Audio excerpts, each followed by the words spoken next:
د پیش دریا او د ننګلام د علاقې مجاهد ولس علماء کرام سپینګری او ځوانان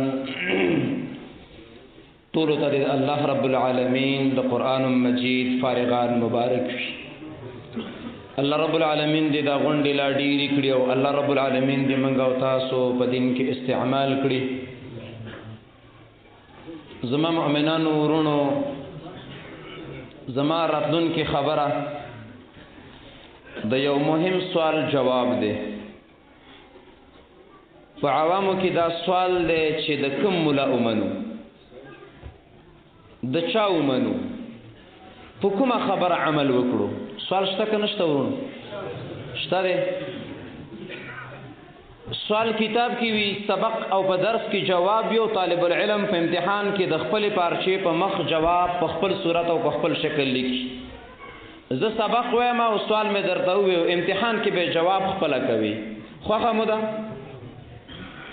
دویم زما دا خبر هغه سړی ته ډیره فایده رسوي چې څوک په دې مسایلو کې ګوتې وایي دا ومنو که دا ومنو، دا مولوي صاحب ومنو که دا ومنو. نو دې سړي سره زما ډېر ښه ګزاره کېږي، ځکه په پټي چې لږ باران وشي که نه نو زمیدار چې به اوبه ورکوي نو لږ اسانه شي. مکانة السنه د محمد صلی الله علیه وسلم د خبرې او د عمل او دغه د ذات او دغه د صحابه او د اسلام شان دا څه شی دی، مسلمان به اسلام ته په کوم نظر باندې ګوري. نو زما خبر اولنی دا د مکانة السنه فی ضوء القرآن. قرآن مجید محمد صلی الله علیه وسلم ته څومره قدر لري. الله رب العالمین فرمایلی دی یا ایها الذین آمنوا اطیعوا الله ورسوله. اے د ایمان خاوندانو د الله رب العالمین او د الله د پیغمبر تابعداري وکئ.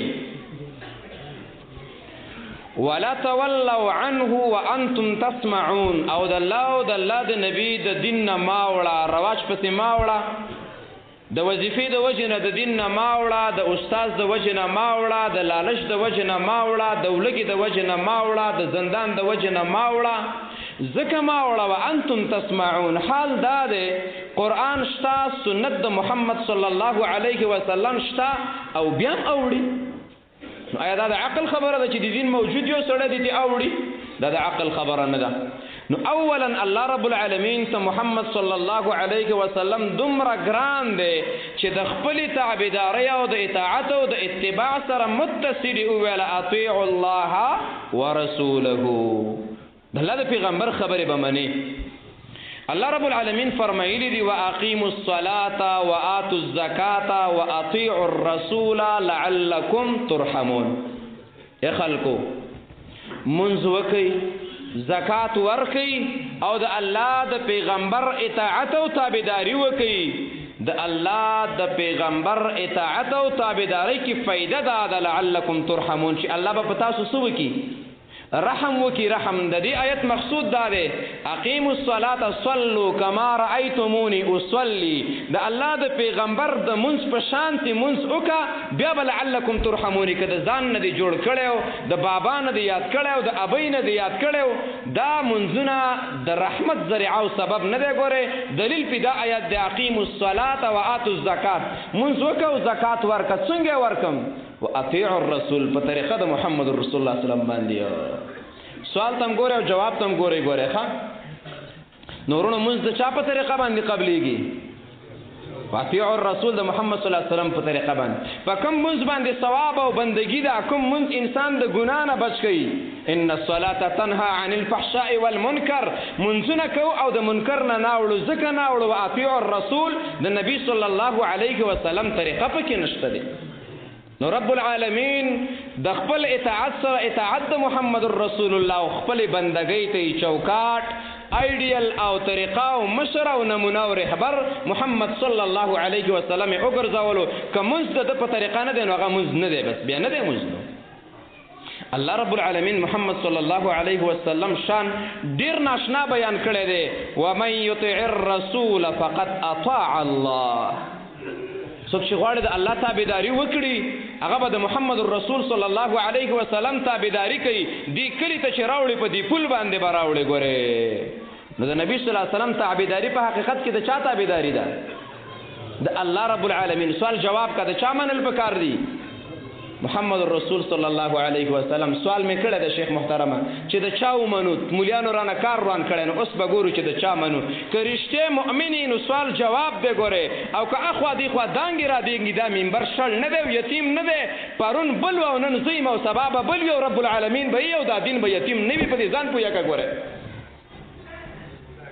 ومن يطع الرسول علماء په پویږي چې د محمد ابن عبد الله صلی الله علیه وسلم اطاعت او تابعداري په غم او په خادي کې په ناس او ولاړه کې د مسلمان او د کافر سره په منځ او په زکات کې په خبرو کې او په دعوت او په جهاد او په حج او په عمره او زکات کې وکړه دا په حقیقتا د الله رب العالمین تابعداري ده او مسلمان د الله رب العالمین د اخوانه په اطاعت د بل چا باندې مکلف نه دی ګوره الله رب العالمین محمد صلی الله علیه وسلم ته دومره درناوی لرلی دی یا ایها الذین آمنوا اطیعوا الله واطیعوا الرسول هغه ایمان د قبولیت مستحق دی هغه ایمان دی کوم ایمان چې مرکب وي د اطاعت الله او د اطاعت الرسول نه چې الله پکې نه وي ایمان دی فایده نه ورکوي محمد رسول الله چې پکې نه شپه ورځې سجدې کوه شپه ورځې طوافونه کوه او حجونه کوه صدقات کوه او خان الالوه هېڅ معنی نه ورکوي ده ایمان هله ایمان دی چې هغه د اطاعت د الله نه او د اطاعت د محمد صلی الله علیه وسلم نه جوړ شي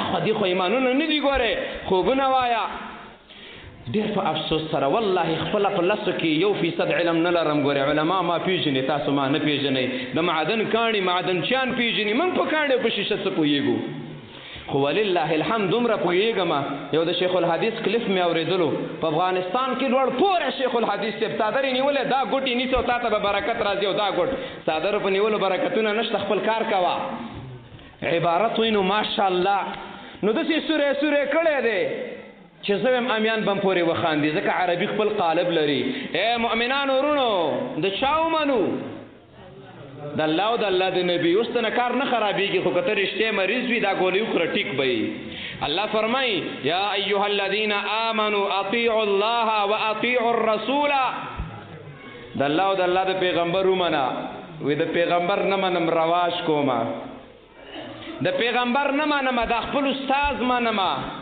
د پیغمبر نه منم یو پښتو کتاب چا لیکلی سلم نمبر صفحه کې 200 نمبر مسئله کې لیکلی دي او هغه غټ شیخ الحدیث دی او غټ مفتی صاحب دی د هغې منم الله وی د هغې مني ولا تبطلوا اعمالکم د الله رب العالمین د قرآن نه اخوا او د محمد صلی الله علیه وسلم د فرمان نه اخوا که عبادت کوي او که منځ کوي او که جهاد کوي که پټکې دی بسر دی او که نه دی بسره که شیخ صاحب او که غیر شیخ صاحب که یو درته ناست دی او که زر درته ناست عمل دی باطل دی د محمد صلی الله علیه وسلم د کور د ور نه اخوا جنت نشته ګورې چا به منو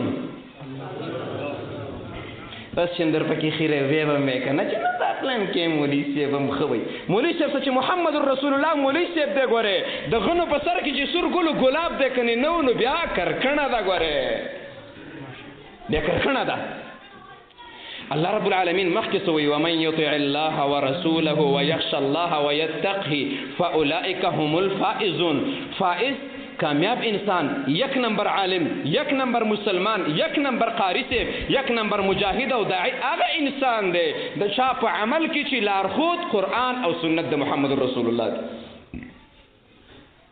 الله رب العالمین فرمایلی ومن یطع الله ورسوله فقد فاز فوزا عظیما چا چې د الله رب العالمین او د محمد صلی الله علیه وسلم تابعداري وکړله دا کامیاب شلو په ډیره زیاته لویه کامیابۍ پسې د دې کامیابۍ څخه وروسته ناکامي نشته دی دنیا کې مالداري راشي بې غریبي راځي که نه ځي ځوانۍ پسې بوډاوالی که نه وي ورځ پسې شپه وي که نه وي واده نه وروسته مړه وي که نه وي که نه لیکن د محمد صلی الله علیه وسلم څه چې واسطه راغلله فقد فاز فوزا عظیما چا به منو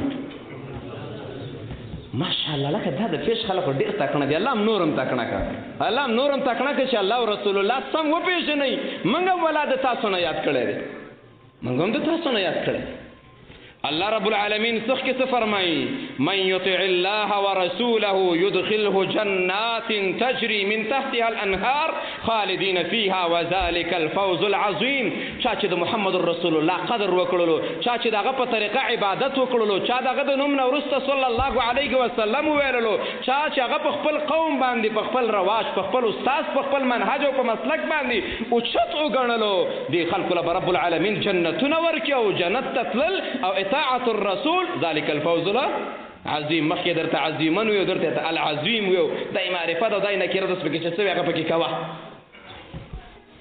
الله رب العالمین بلا خبره کړې وي د محمد رسول الله نه اخوا زما د چا سره دوستی نشته. ګوره په دې ځان پویا کا زما سره که څوک غواړي چې دوستی وکړي رب العالمین فرمایي نو د چا په لاره به راځي؟ په محمدي لاره به راځي، محمدي لاره باندې.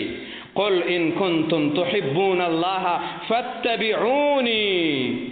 یا خلکو که غواړئ چې د رب العالمین سره مینه وکړئ نو د چا تابعداري وکړئ؟ د محمد صلی الله علیه وسلم. د محمد صلی الله علیه وسلم په تابعدارۍ کې کمال دا دی یحببکم الله، رب العالمین به د تا سره مینه وکړي. ویغفر لکم ذنوبکم، ګناهونه به دې رب العالمین معاف کړي. مؤمنان ورونه په دې سره پوه شولو چې د الله رب العالمین او د الله د پیغمبر خبره به ښکته نه ارتو. من به د چا منو؟ من به د محمد صلی الله علیه وسلم منو. ګوره دا د قرآن په رڼا کې د نبی صلی الله علیه وسلم تعارف مخکې راشه